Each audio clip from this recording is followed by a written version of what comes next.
Hi, thanks for joining me and for buying our Creative View box.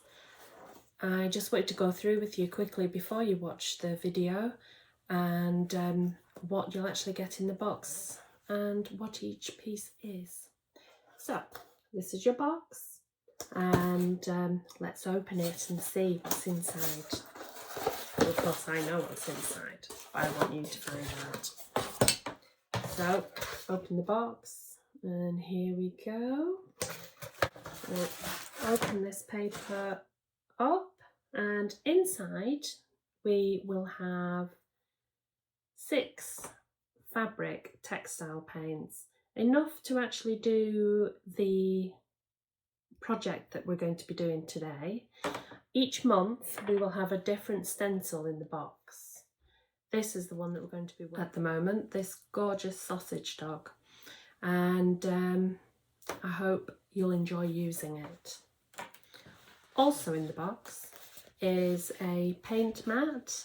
It's just easy to put your paints on and to dab a bit of paint on it and then use your brush or your Dauber to actually use it.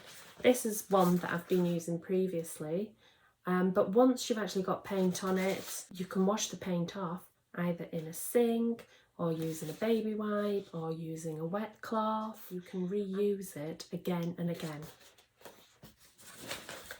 Also in your box is a sheet, I call it a Milo sheet. It's just a sheet of plastic that we place inside the item that you're going to paint or decorate, just to stop any transfer of the paint from the top, just in case it seeps through into the bottom.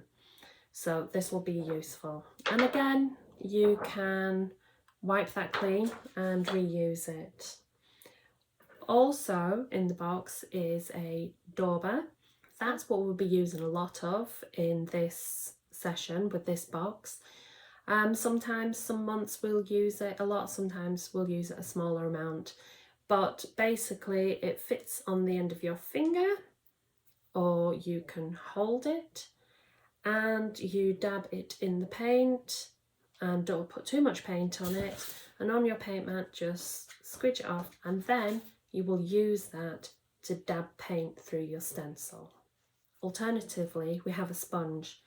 If we have a larger area to actually put paint onto, this could be useful just because it just makes it a little bit easier and quicker to use this. So sometimes we'll use it, sometimes we won't.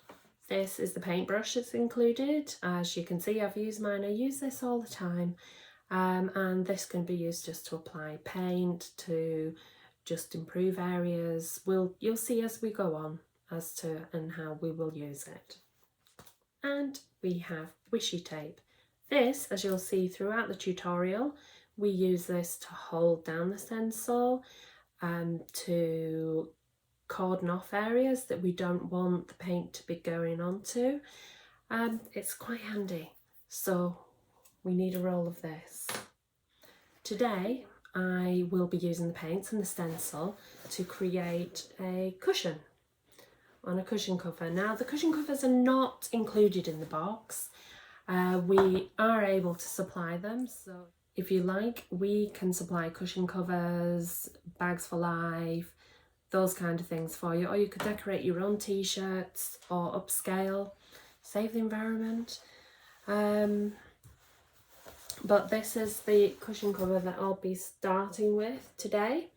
Probably needs a bit of an iron, to be honest, so we shall go and do that before we start. As I said, you could use a stencil on lots of things, different garments, different other things. So this is just a plain white t-shirt, and just to show you what I've done previously,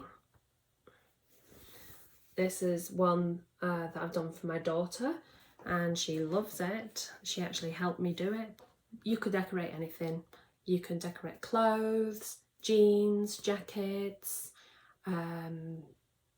t-shirts, soft furnishings, bag for life. This is just to show you upscaled garments.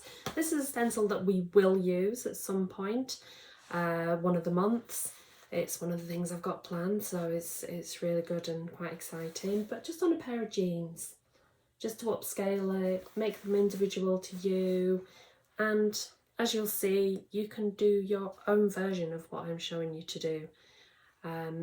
So let's go and be creative you.